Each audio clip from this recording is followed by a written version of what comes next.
Welcome back to the Not Just a Pony Ride podcast. You are listening to the show that's dedicated to the equine assisted services community. And today I have Shelby Schultz, my trusty sidekick here. Today we're going to talk about something that we've been receiving actually quite a few questions about lately. I don't know if it's that time of the year, people gearing up to go back to school, kind of thinking about life plans after they graduate or things like that. I don't know what's causing it, but we've been receiving a lot of questions about how to get into the EAS industry. So when we say EAS, we mean equine assisted services, which encompasses a lot of things. It could be instructors, therapists, it could be anybody that works within a center. Right, Shelby? So something development, yeah, fundraising, grant writers, volunteer managers, horse managers, facility managers. It takes a village to keep it running. It does. So we're going to talk a little bit today about, so you want to get into EAS.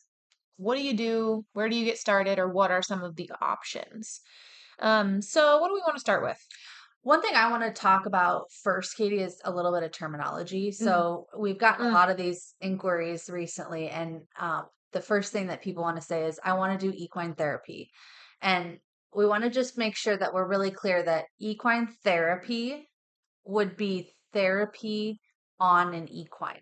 So physio for a horse, not EAS. EAS is not equine therapy. So what people are actually referring to is how to get into the EAS industry, whether that be as, like Katie said, as an instructor, maybe as a therapist or whatever that might be. But I do think that terminology is really important because equine therapy is a very different thing than equine assisted services. Right.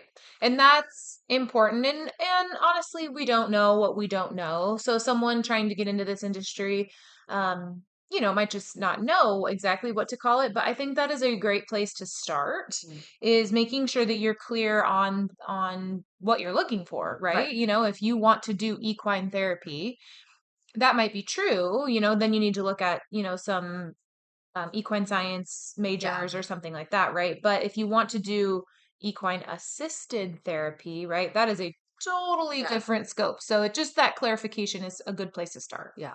We do use a lot of equine therapists in our industry, right? So we use chiropractors and we use massage therapists and Masterson method and body taping and all kinds of different things. So it is a little trying to kind of shuffle out what exactly people are talking about can be a little bit of a roadblock in that process. And let's also while we're talking about it, talk about how we really don't have a ton of standardized language across our entire profession, and we don't really have a standardized journey of education, right? Because our industry is still pretty unregulated, unfortunately. So if we want to make an effort to change that and gain more credibility within the other industries that are out there, we need to be focusing on that terminology and making sure that we're correct in what we're saying. Very much. So Shelby, do you want to talk just briefly about how, there's more than one way to get into the industry, and it's kind of, I don't know. A couple ones that I think of off the top of my head would be here at Hetra, we do a lot of homegrown instructors. So we have individuals who have volunteered with us for a long period of time. They're really passionate about the work that we do. They want to get more involved, or they want to make a step to make this their career. And so they start to pursue the instructor route. We actually have a couple volunteers who have volunteered with us for a really long time and have actually pursued the therapist route. So we have a couple of people who are currently in school to be occupational or physical therapists with the long-term goal that eventually they'll move out of that and come work in the EAS industry as a therapist, which is super exciting. So I think that's one route, is just kind of an organic development of a person.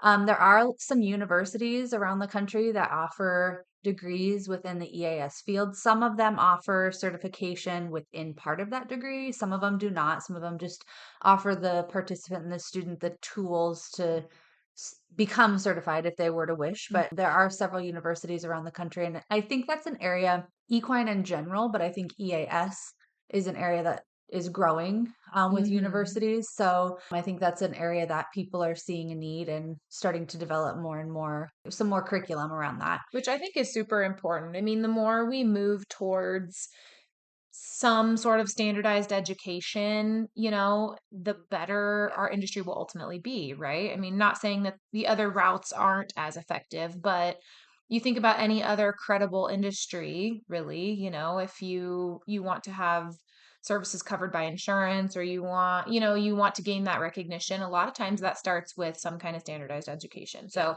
whether that be through a university or a community college or completing some kind of certification program. So before we get kind of too deep into that, and we'll talk about kind of each way you might be able to get into the EAS industry and what that looks like.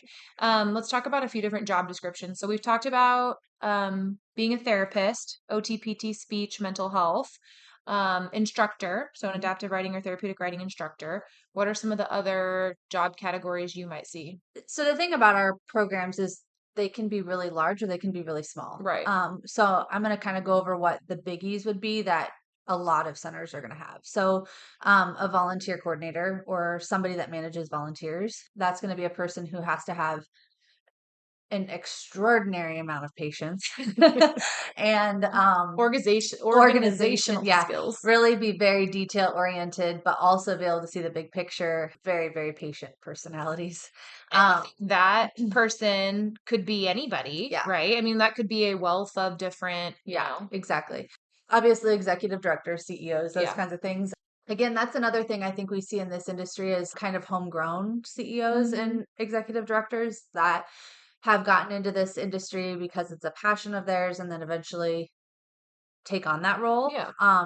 But there are opportunities for people to gain those skills other places. So there's a lot of degrees and opportunities in nonprofit management. Mhm. I do know that there's a lot of centers out there that have CEOs or EDs that are not from the EAS industry. They're from outside of this industry, but have a background in nonprofit. I think that works really well for some centers and some centers it doesn't. I think the big thing with those positions is just really understanding the big picture and being very, very comfortable with fundraising. So we're all nonprofits and it ultimately falls on the CEO to make sure that we meet budget and Mhm. answer to the board and all of those things. I think the board is another opportunity that Yeah. sometimes could be overlooked for people to be involved in this industry. So if you have maybe somebody that wants to be more involved but doesn't necessarily have the horse skills or want to be an instructor or something like that, maybe they are really great at HR or really good at finance or something like that. That might be a good opportunity for a board position for somebody to be getting involved.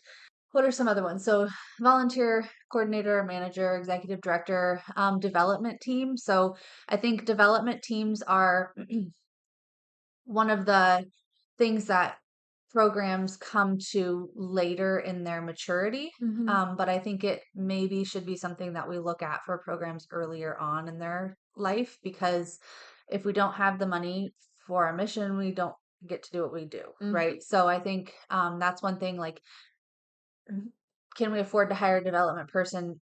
Maybe not, but maybe we can't afford not to either, right? Right. So I think that's a delicate position. So those people, I think a lot of times are people who obviously are very comfortable fundraising. They're very comfortable going out to the community, doing networking events, speaking in public. They have a lot of good connections within the community, Mhm. good rapport, easy to get along with, easy to talk to. There are like communication Yeah, majors, like yeah, the people who are doing that marketing are very comfortable with yeah. communicating with all different types of Yeah. people. Grant writers, Mhm. that's a huge thing. So those are going to be people that are just comfortable writing and have a high level of writing skill. So again, maybe communications majors or English majors or something like that. Somebody with a background in I think our someone on our development team has a public health yeah. major. Yep. So, I mean, just someone who's familiar with the types of information that you would be dealing with, to help you fundraise and Yeah. help you write grants and that kind of thing. And just familiar with the industry, nonprofit industry, health industry as a whole. Yeah. I think some other things. So as centers grow, one of the positions that I see fill again earlier on in their lifespan is some sort of equine manager or barn manager, something like that. There are a lot of programs around the country from universities that have equine science degrees. I think those are really good places to look for those kinds of people. I also think just within your community, there's a lot of really qualified horse people. Mhm. The EAS world is an equine based world, but it is a little bit different than the rest of the equine world. Very much so. And I also think the other thing we have to keep in mind is we are a very public sector of our industry. And that's a really important thing, is to make sure that we're being very diligent in the welfare and the livelihoods of our horses, and the people that are managing those animals are keeping that at the forefront. Our training Yeah. methods, our all of that stuff is Management methods, it's different. maintenance. Yeah. It's different than any other equine Yeah. industry for sure, any other discipline really that you might have been in before. Because of, like you said, the exposure to the public and, the volunteers that may or may not have horse knowledge or skills and all of that. So having someone that I think is a flexible thinker, in Yeah. that position is really important. Yeah, absolutely. And then again, still as programs grow, I think you can move into like program managers or directors. That needs to be somebody that really does have a pretty thorough understanding of what this industry is, but also has ability to see kind of the financial piece of things, the big picture side of things, more so than maybe like your horse manager or your instructor would at that level. Trying to think We of have a facility manager. facility manager. So that's a huge thing. And I think a lot of times the horse manager and the facility manager start out as one position For sure. at centers. So it's kind of a barn manager, stable manager, whatever. So somebody that, is capable and qualified of fixing small everyday things like your automatic water breaks. Can they make sure that they know how to shut it off or install a shut off? Can they work your arena in an appropriate manner? Can they make sure your fences are secure and hang a gate, things like that. So if you hear construction, as a side note, if you can hear construction noises in the background, I'm going to do my best to edit them out. But if you can hear them, our facility manager is hard at work out there right now. We're getting new arena footing this week. So excited. Super excited. We currently have like a bulldozer, a big roller, and excavators and all kinds of things in our arena right now. Yes. So we're thankful for our facility manager this week. Yes. So then that's kind of like auxiliary staff. I think that some people don't necessarily always think of first when considering getting into the EAS field. And I think it's worth mentioning that a lot of times for centers, it everybody a lot of people wear a lot of hats, right? So our instructors, I don't know, probably 10 years ago, maybe even more recent than that. A lot of our instructors were also our development team, and we're also our intake coordinator, and all of us wear a lot of hats. So getting into being an adaptive riding instructor, which means you're teaching adaptive riding or therapeutic riding lessons. This isn't therapy. This is horsemanship with participants who may have some kind of disability or limitation.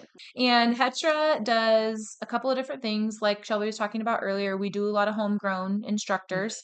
So we have a very rigorous process that we send our instructors through. There's multiple phases, different education that they have to do, that includes webinars and obviously a ton of observation, supervision, supervised teaching, lots of different hour requirements and things that they have to get to before they are instructors. Right.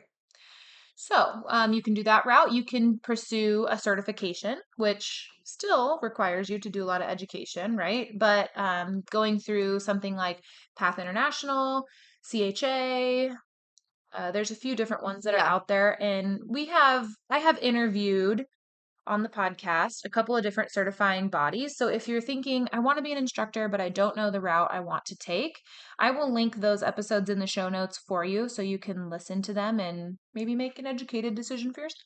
Yeah. And then there's also the route of going to a school to do it, right? So like William Woods, St. Andrews. St. Andrews. I did a podcast episode with someone that teaches in the St. Andrews School for, I think they call it therapeutic horsemanship. there. So I'll link that episode as well to see if that might be something that's a good fit for you. And sometimes those programs will send you through certification as part of the program. And some schools get you prepared for the certification, and then you choose the certification you want to do and then test for that.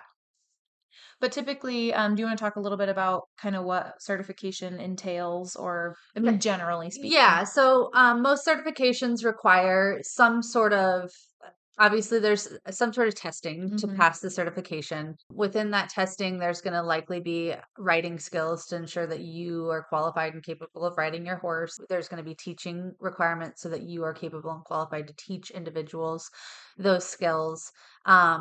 Along the education piece of things, there should be something related to volunteer management, something related to horse management, all of those pieces. So Path recently changed their model a little bit. So theirs is a little bit different. I think CHA's is still has an in-person testing for both the teaching and the writing portion. Path's now is a video model for the teaching and then a proctored test for the testing portion, along with some additional requirements as far as an hours, supervised hours. I do believe both certifications have supervised teaching hour requirements. So you must be observed teaching individuals with disabilities for so many hours by somebody else that's certified, a mentor, or whatever you might call them in each place. So that's an important takeaway too, is that if you're considering getting into the EAS industry, make sure you have someone near you that can help mentor you, or if you're considering the instructor route, that can help supervise you, because there are some different requirements for that for the different certifications. And I would say I think that's one of the things that I hear people struggle with the most trying to get into this industry, especially if they're not what we call a homegrown instructor. So, like for people who are coming up here at Hetra, obviously we're going to mentor them ourselves and put them through our training process and then go through a certification at some point. But for somebody that's, maybe just off the street, I do think that's an area people get a little bit bound up.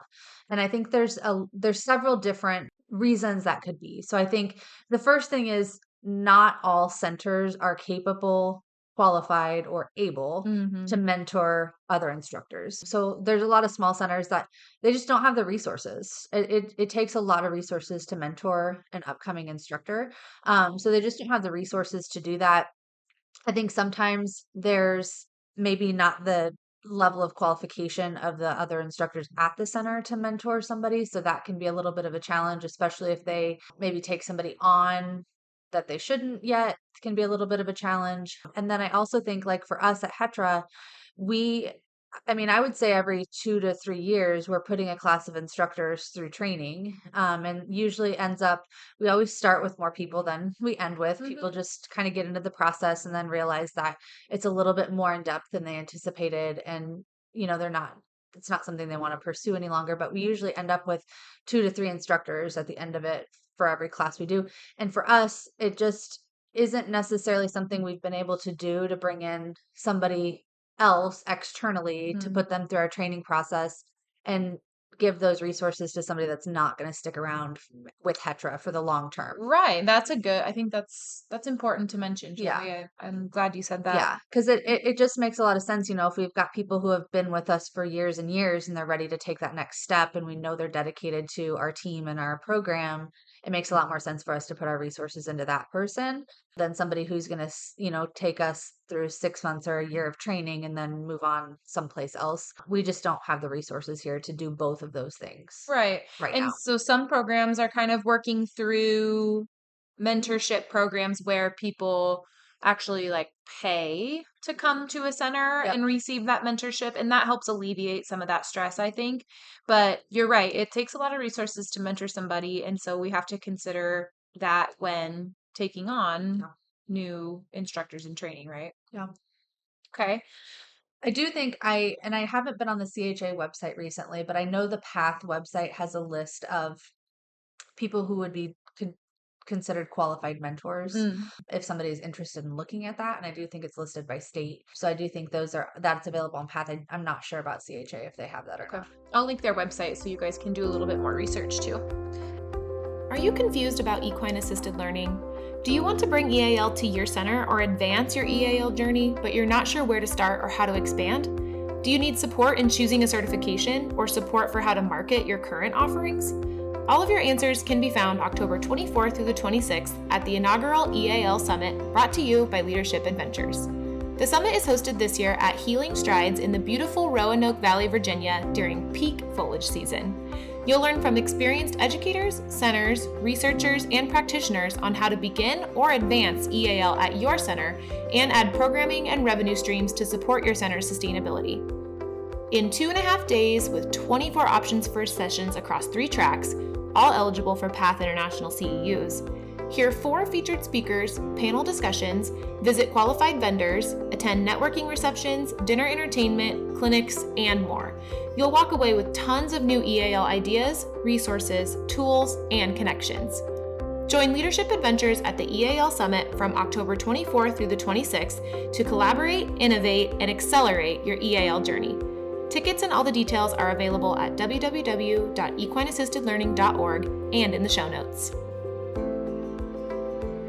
Okay, so the other position that we get a lot of question about is therapists.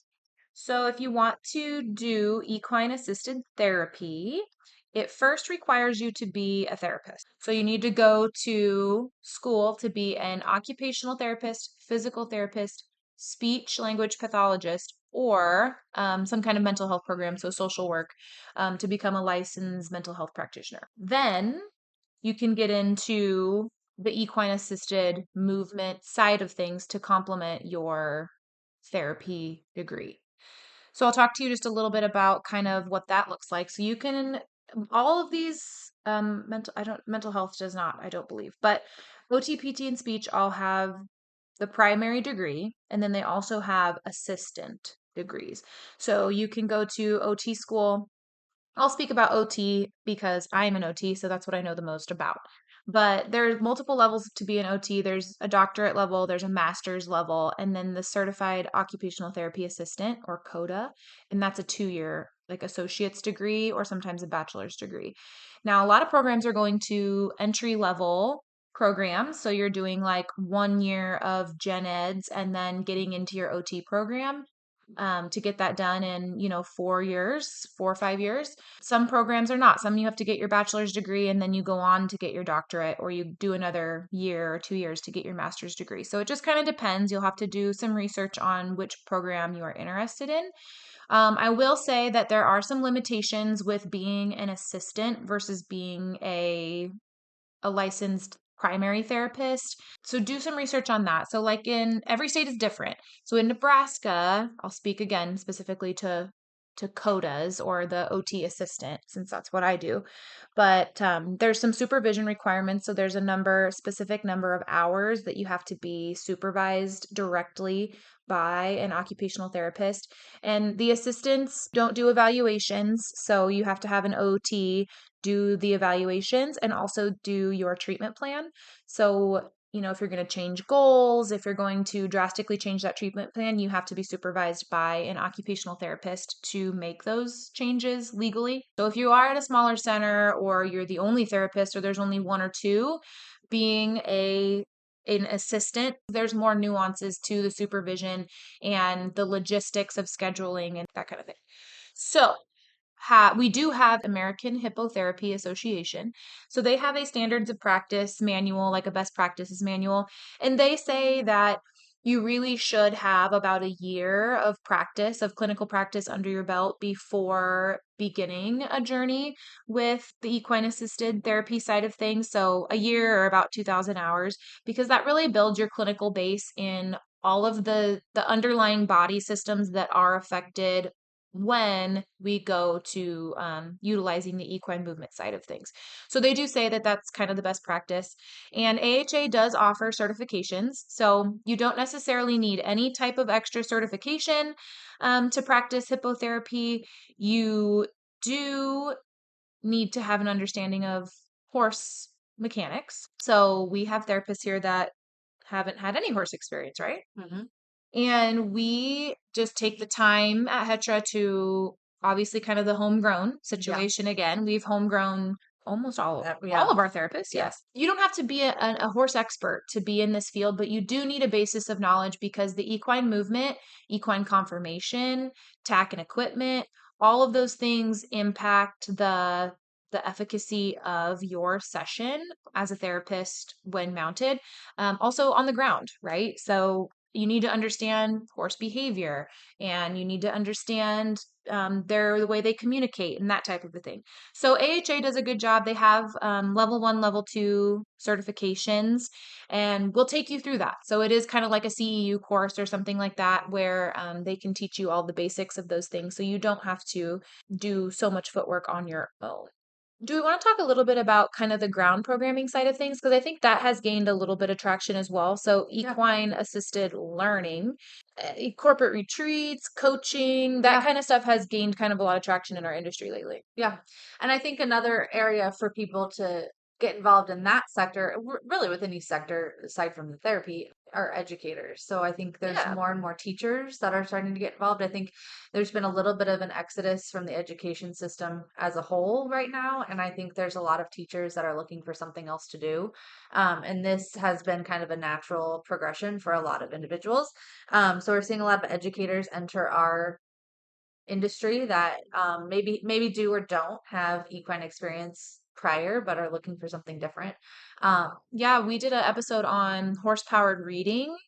And if you haven't listened to that episode, it was really good. She talked a lot about how um, educators are finding a home Yeah. in teaching kids how to read with, partnering with horses, which I thought was super cool. Yeah. Anyway. So I think that's another area that we're seeing people enter our industry in, and another opportunity for people to kind of get involved. So EAL right now is a little bit of like it's like Jello. Like a labyrinth. Yeah, Yeah. it's like it means a lot of different things to a lot of different people right now, and I think that's something as an industry we're working towards pinning down what exactly that means Mhm. and what exactly are best practices for that modality. And so that's something we're still kind of working on as an industry, but that is growing very quickly and people are finding a home in that because I think it's very, very like welcoming. There's a lot of opportunity The within barrier to entry is lower Yes. than being a therapist or, Right. the instructor path. Yeah. So I do think we are seeing a lot of that. I also think as just as a country, as a culture, we've seen a really big increase in the need for mental health services. And I think we've seen a lowering of the stigma against mental health services. So that need is getting higher, especially after COVID. Um, and so I think the mental health and the ground based and having EAL along with your mental health right now, and they are different things. So we want to make sure we keep that separate. Yes. One of my favorite ways that someone explained this to me, which was also on a podcast. So I'm going to link all these for you guys. You should go back and listen to them because they're really good. Like this episode is sort of a Conglomeration. it is. It's like the cliff notes of so many episodes that we've done. But we did an episode with Strides to Success, who's a major leader in the EAL industry. They have a certification and all kinds of things. But I believe it was Debbie explained it to me like EAL is working on like the future, like the present and the future. So you want to work on, ways to manage your stress, or you want to work on, some coping skills for the future when you have these things, right? But equine assisted psychotherapy is when you're starting to unpack the past. So if you're starting to work on, some things about trauma come up or some things about, past things that they're healing from, that needs to stay in the equine assisted psychotherapy realm. And when we're kind of discussing mental health as it pertains to equine assisted learning, things that happen in the future, coaches, mentors, people can kind of have that experience can help facilitate those things. Yeah. Yeah. If And that I makes think sense. coaches is another great one in addition to educators that I think are starting to find a home. Life coaches, like Yeah. motivational, not motivational speakers, but the people who work in that kind of sector of the world. Definitely. So there are some certification programs for EAL, right? Right. So there's a few different options. I'll link the few that we've done. Strides to Success, I mentioned, and then the Herd Institute. We just did them as well. So they have a certification for both equine assisted psychotherapy and equine assisted learning, which is pretty cool. So what's the long and short of today? Long story long. Long story long. There are lots of options. There are.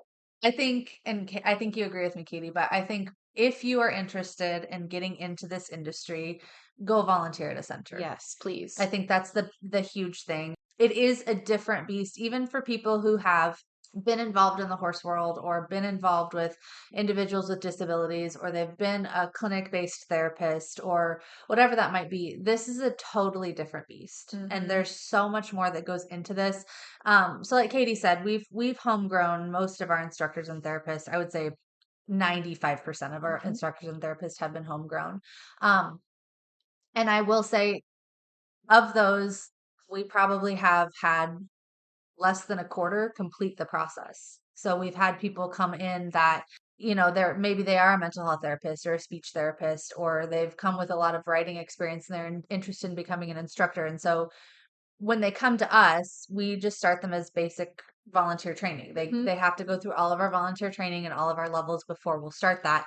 And because you have to know how the organization works to work for the organization, right? And I would say most of them do not make it far enough through to complete and go even into the training. Why do you think that is? I think because people just don't have a clear grasp of what this industry actually entails. Like, I think there's so much more to it. It's not that you can just come out of the clinic with great OT skills and show up here and be a great OT, equine OT, like with OT. You can't do that. There's so much more that goes into it. And even people who have been riding instructors other places, you can't just show up here and be a riding instructor. There's so much more that goes into it. The volunteer management, the adapt your lessons, writing notes. That's a huge thing that I see with instructors. I don't see it with therapists because you guys write notes every day.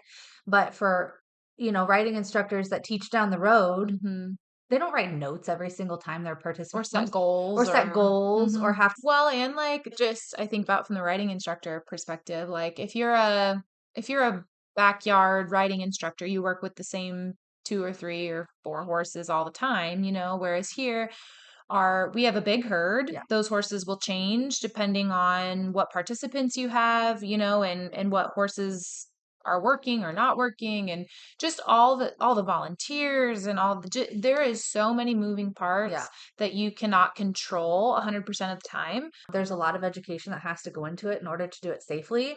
And I think it's just, that's my biggest like, if you take anything away from this, if you want to get into this industry, go volunteer someplace and make sure it's something you really want to do. We really, really are needing instructors and therapists and professionals to come into our industry, but we want to make sure that it's a really good fit for everybody that wants to come in.